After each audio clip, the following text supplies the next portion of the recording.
જય હિન્દ, નમસ્કાર વિદ્યાર્થી મિત્રો, કેમ છો બધા? મજામાં ને? આપણે અત્યારે ધોરણ 12 ચેપ્ટર નંબર 5 પૃષ્ઠ રસાયણ વિજ્ઞાન એટલે કે સરફેસ કેમિસ્ટ્રી ભણવા જવાના છીએ. બહુ જ ઈઝી, બહુ જ મસ્ત ચેપ્ટર છે.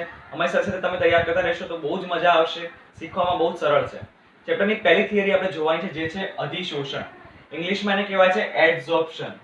એડઝોર્પ્શન, બરાબર. અધિશોષણની વ્યાખ્યા જોઈશું આપણે, અને તેના આધારે એનો કઈ રીતે એને સમજવી એ બી આપણે એ રીતે જોઈશું. તો અધિશોષણ એટલે એડઝોર્પ્શન ની આપણે વ્યાખ્યા જોઈએ તો એમ કહે છે કે આણ્વીય સ્પીસીઝનું ઘન અથવા પ્રવાહી જથ્થા કરતાં તેની સપાટી પર વધુ એકઠું થવું. આ વ્યાખ્યામાં તમને કદાચ ખબર નહીં પડી હોય, ખ્યાલ નહીં આવ્યો હોય, તો ચલો એક ઉદાહરણથી આપણે સમજીએ.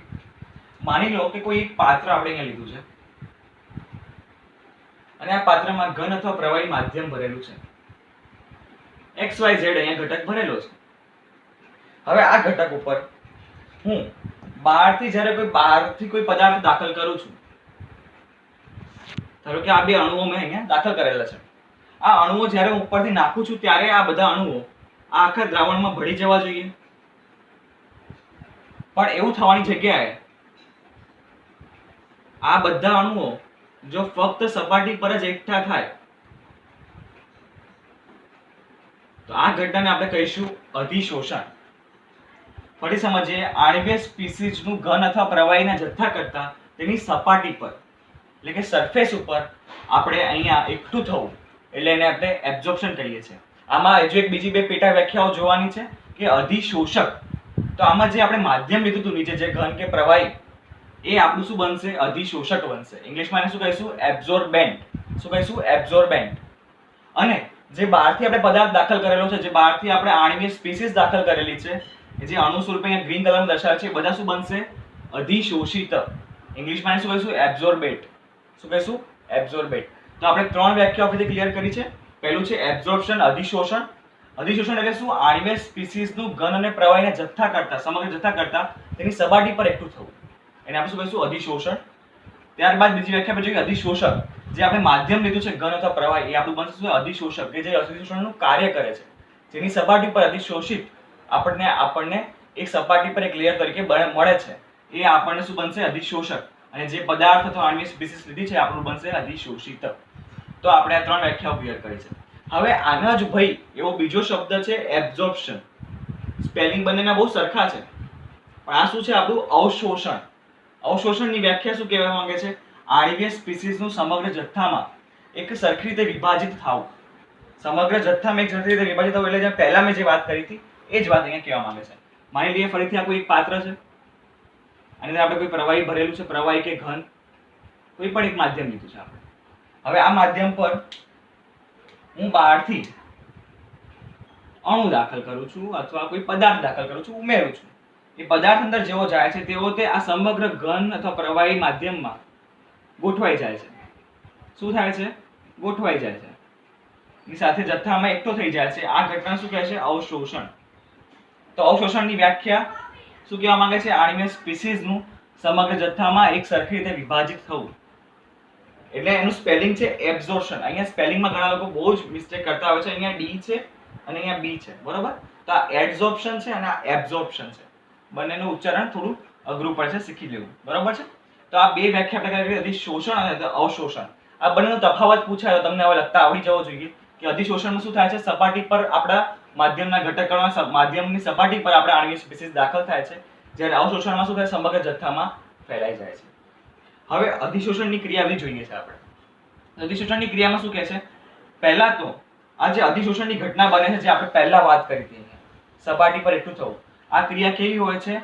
ઉષ્માક્ષેપક એટલે કે એક્ઝોથર્મિક. ઉષ્માક્ષેપકનો અર્થ શું થાય? ઉષ્મા છૂટી પડવી, ઉષ્મા મુક્ત થવી.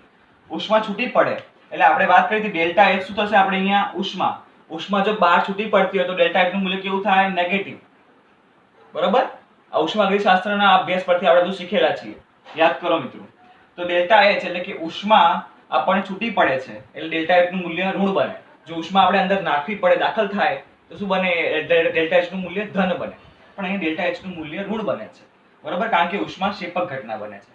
આવું થવાની સાથે સાથે ડેલ્ટા એસ શું છે? અહીંયા એન્ટ્રોપી. ગુજરાતીમાં કહું તો અવ્યવસ્થાનું માપદંડ. તો ડેલ્ટા એસ નું મૂલ્ય પણ ઋણ બને છે, કારણ કે બહારથી જ્યારે કોઈ ઘટક નાખી છે ત્યારે તેની અવ્યવસ્થા કેવી બને છે? ઓછી બને છે. એની અવ્યવસ્થા નીચી બને છે, તેના કારણે ડેલ્ટા એસ નું મૂલ્ય પણ નેગેટિવ આવે છે. ડેલ્ટા એચ પણ નેગેટિવ અને ડેલ્ટા એસ પણ નેગેટિવ. હવે આ બંનેની નેગેટિવ વેલ્યુ આપણે ગિબ્સ મુક્ત ઊર્જા સમીકરણ ડેલ્ટા એચ અને ડેલ્ટા એસ વડે બનતું ગિબ્સ મુક્ત ઊર્જા સમીકરણ યાદ કરો મિત્રો, જે અહીંયા નીચે દર્શાવેલું છે. Delta G is equal to delta H minus T delta S. આ સમીકરણમાં ડેલ્ટા એચ નું બી નેગેટિવ મૂલ્ય અને ડેલ્ટા એસ નું બી નેગેટિવ મૂલ્ય મૂકીએ છીએ. તો શું મળે છે આપણે જોઈએ. જો ડેલ્ટા એચ નેગેટિવ હોય અને ડેલ્ટા એચ નું મૂલ્ય વધારે હોય તો સમગ્ર ડેલ્ટા જી પણ કેવું બને? નેગેટિવ. પણ જો આ પદ કરતા ડેલ્ટા એચ નું મૂલ્ય વધારે હોય તો, એટલે કે ઉષ્મા જે છૂટી પડે છે એ કેવી હોય? વધારે હોય તો ડેલ્ટા એચ નું મૂલ્ય નેગેટિવ બને અને ડેલ્ટા જી પરિણામી ડેલ્ટા જી એટલે મુક્ત ઊર્જા પણ નેગેટિવ બને. જો મુક્ત ઊર્જા ડેલ્ટા જી નેગેટિવ બને તો તેનો શું થાય? પ્રક્રિયા સ્વયંસ્ફુરિત. અહીંયા લખેલું જ છે, આપમેળે થતી પ્રક્રિયા. હું લખું આપમેળે. પ્રક્રિયા આપમેળે થાય. ધીરે ધીરે કેવું થશે કે આ પ્રક્રિયામાં ડેલ્ટા એચ જે ઉષ્મા છૂટી પડે છે તે ડેલ્ટા એચ નું મૂલ્ય ઘટતું જશે.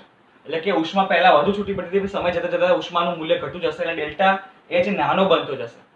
અને તેના કારણે ડેલ્ટા એસ અને ડેલ્ટા એચ એક સમય એવો આવશે કે આ સમગ્ર સમીકરણમાં કેવું બનશે કે ડેલ્ટા એચ વાળું જે પદ છે ને ટી ડેલ્ટા એસ વાળું પદ છે, બંનેનો પદ સમાન થઈ જશે.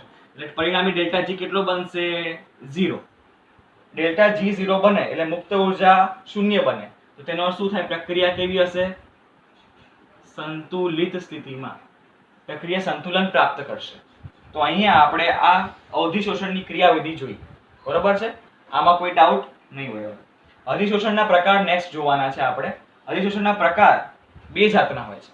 બરોબર? આખું આ એક થિયરી તમારે એક અલગ જ પૂછાય છે કે અધિશોષણના પ્રકાર સમજાવો. બરોબર? પહેલા બેઝિક સમજી લઈએ. તો પહેલો જે પ્રકાર છે એ છે ભૌતિક અધિશોષણ. ભૌતિક અધિશોષણ ઇંગ્લિશમાં શું કહીશું? Physical absorption. Physical absorption. આ ભૌતિક અધિશોષણમાં શું બનશે? જે